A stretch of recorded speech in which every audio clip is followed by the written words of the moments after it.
Good morning, fellow educators. This is Michaela Brodie-Willey here today, and our topic of discussion is Common Sense Media EdTech Tools, and we're going to attempt to discuss 10 tools in 10 minutes.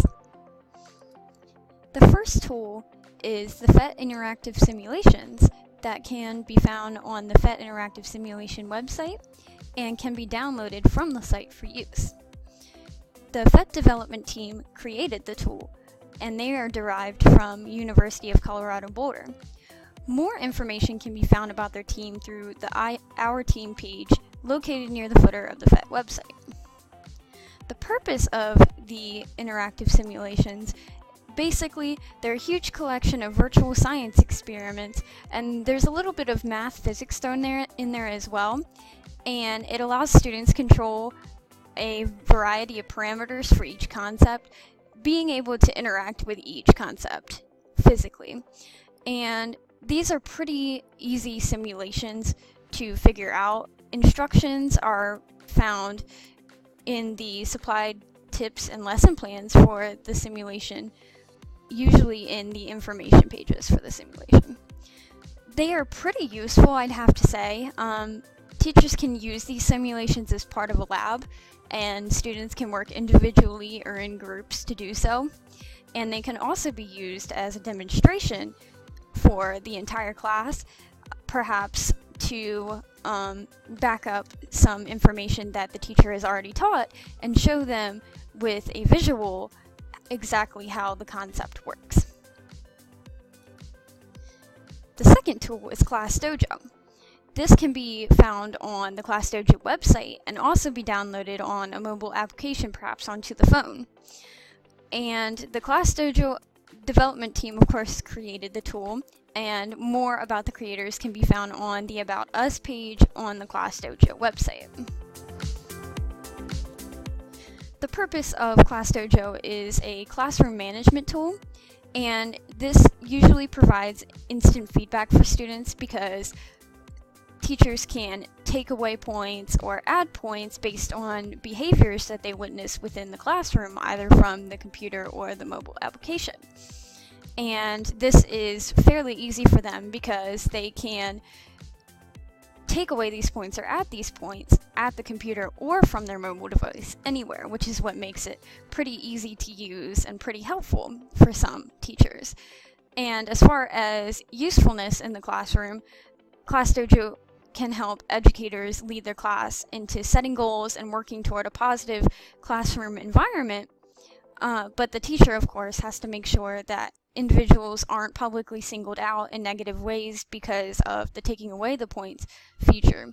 But this tool can also help them to track behavior patterns and share that with the parents as well.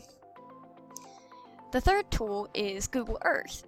And this is a website platform, and it also can be downloaded on the computer as a software or a mobile application. And Google created the Google Earth application, and more about Google can be found on their official website, google.org. Google Earth is basically a 3D model of the Earth, physical landmarks, identifying features, and it'll help students to better view and understand what the Earth actually looks like. It's pretty easy to use. Help in a tutorial is provided through the website and through the mobile application that can help give a clear explanation of how to use the tools and controls. And teachers can use Google Earth as a supplement to their lessons, geography, topography, and different science because of the different locations to life. Students can perform their own searches, zoom around the Earth, select layers, basically look at anything that can be physically seen on the Earth. Very engaging and interactive for students, if I have to say so myself. The fourth tool is National Geographic Kids. It can be found on a website and also downloaded as a mobile application. The National Geographic Society created this tool, and more about the National Geographic Society can be found on the webpage of the official society. The purpose of this educational tool is to introduce kids to the diversity of life found on Earth. This site and content are kid-centered, which makes it easy for kids to understand, and the profiles of animals include videos, photos, maps, sounds, and brief fact sheets so that each child can dive into the animal that they're interested in and better understand it in different multimedia forms. And the reading level, of course, is appropriate for kids as young as 2nd grade, so any kid that you could be teaching at elementary level will be able to understand the tool itself. And teachers can use this tool as a way to increase engagement and extension of activities for science and social studies lessons.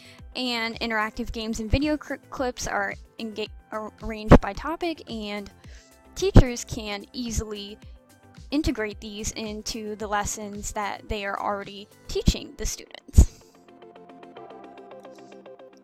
ST Math is our 5th that we are talking about today, and it is a computer program and mobile application. Mind Research Institute created this tool, and more can be found on the Mind Research Institute on their Meet the Team webpage of their official institute website. Now, this is an interactive collection of games and activities that covers every major component of the K-6 Common Core Math instruction. These activities are visual and interactive, and they focus on teaching math without a language, which means that students who speak any other language other than English would be easily understanding this, as math is a universal language. Students will learn concepts by moving objects in a spatial temporal way, which is why it's called ST Math. Students just log in and choose a topic, and the colorful full screen animation takes over to demonstrate what they need to do. So it's pretty easy for students to understand and work individually on their own, which is the purpose of the ST Math, is to provide that interactive individual experience for math for the students. And teachers can use this in the classroom by assigning the students individual lessons or the entire program, but of course it's better to reinforce ideas and not to totally teach the ideas through this program. It's more of a supplementary program than anything else that helps them to practice their skills on math. The 6th source we will be discussing is FearoEdu. FearoEdu is located on the website and can be downloaded as a mobile application. The Sphero development team is responsible for developing it, and the official Sphero website with the About page, was from the footer of the main web page, can tell you a little bit about the development team. The purpose of FearoEdu is to provide lesson materials for the Sphero robot for any teachers that may have the Sphero robot, which I highly recommend. Block and text programming is used, and an engaging community make programming accessible to all different types, all different ages of people. It's a little bit difficult at first because, of course, the teachers have to learn to use the robot and the programming, and so do the students. So it may be a slight learning curve for both parties, but once it is figured out, it is truly a great resource of interactivity for the students to learn mathematical and computational concepts. And as far as use in the classroom, teachers can sign up for an instructor account, and it's assign activities for students that are supplied through the website. And of course, the teacher can create their own as well. And it's easy to start with the introductory modules that will teach students how to use the robot and the program, and then set them loose. And this, of course, gives them a certain license to creativity and problem solving, which is wonderful for any classroom. Our 7th tool is Scratch. This is one of my personal favorites. It can be found on the Scratch website.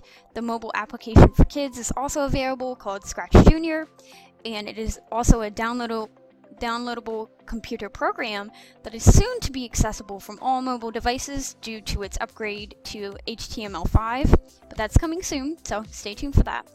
Lifelong Kindergarten Group at the MIT Lab is responsible for the development of Scratch, and more about the Scratch Foundation can be found on the About page, and the MIT Media Lab can be found on the website About section.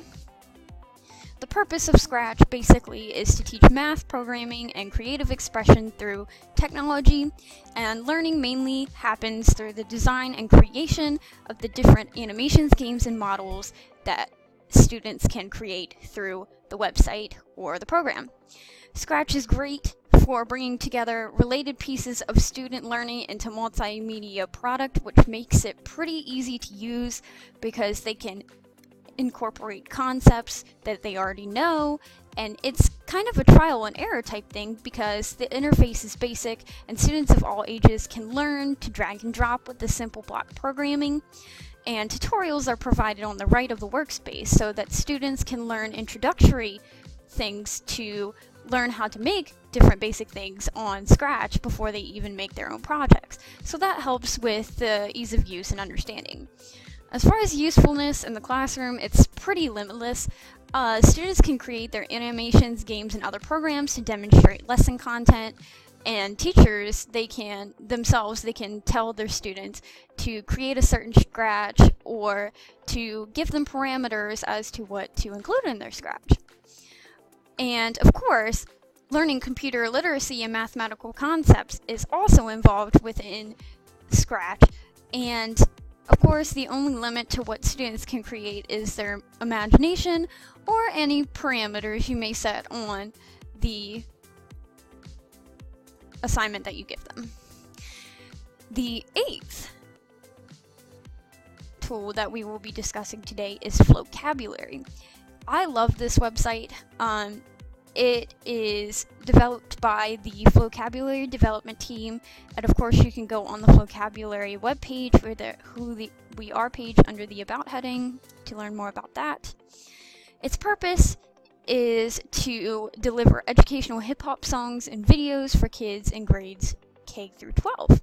It covers math, vocabulary, language arts, social studies, and science, and the lyrics simplify things and speak directly to a young audience to provide a subtle way for kids to learn content. Just like kids like to listen to the radio and memorize their favorite songs, this is kind of how Flocabulary works. By listening to media that kids actually enjoy, lessons with the songs should stick with them.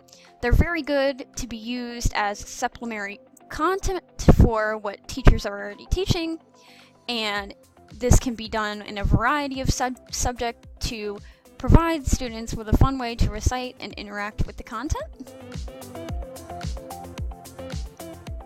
Our 9th that we will be discussing is Pebble Go, which is a website created by Capstone, a family-owned company, and more about that can be found on the Pebble Go website or the official Capstone website.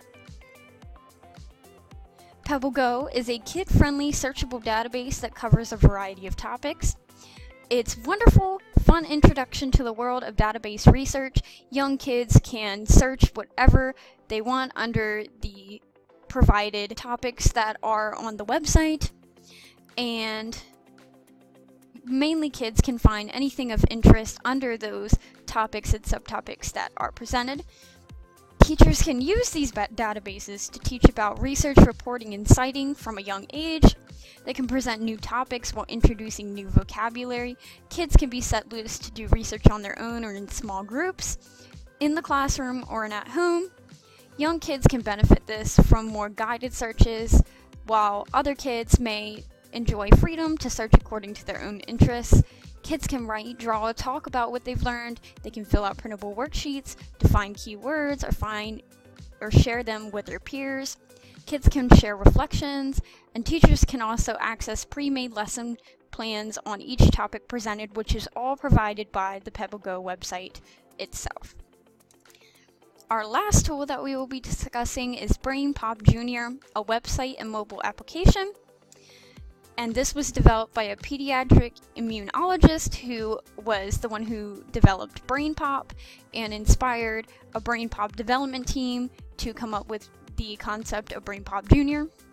More about the company can be found on the BrainPop website. BrainPop is a subscription-based educational video game and activity site, so you do have to pay for it, but it is a very helpful tool to address topics of math, language, reading, science, social studies, health, arts, and technology, so a pretty wide range of topics to cover. Bold, colorful graphics and punchy music keep kids engaged and invited.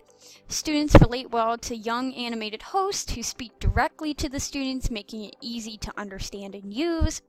These characters use conversational familiar language along with humor, which is sure to engage, as I'm sure you might know within your own classes. And as far as use in the classroom, much of the curriculum-based content is aligned to state educational standards, so you can match up your content with the content of BrainPop based on standards. Teachers can search for specific videos and activities while using the search tool, which categorizes content by subject grade and state standard. The short films are a great introduction to any topic.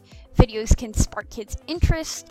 Teachers can even have their students make their own short films on the topics they've explored, and other non-digital activities done in class or in real life. Here are the resources to where I got all the information from Common Sense Education. I implore you to go check out all the tools that are included on commonsense.org. But for right now, this is Michaela Brodie-Willey, and that was 10 tools in 10 minutes.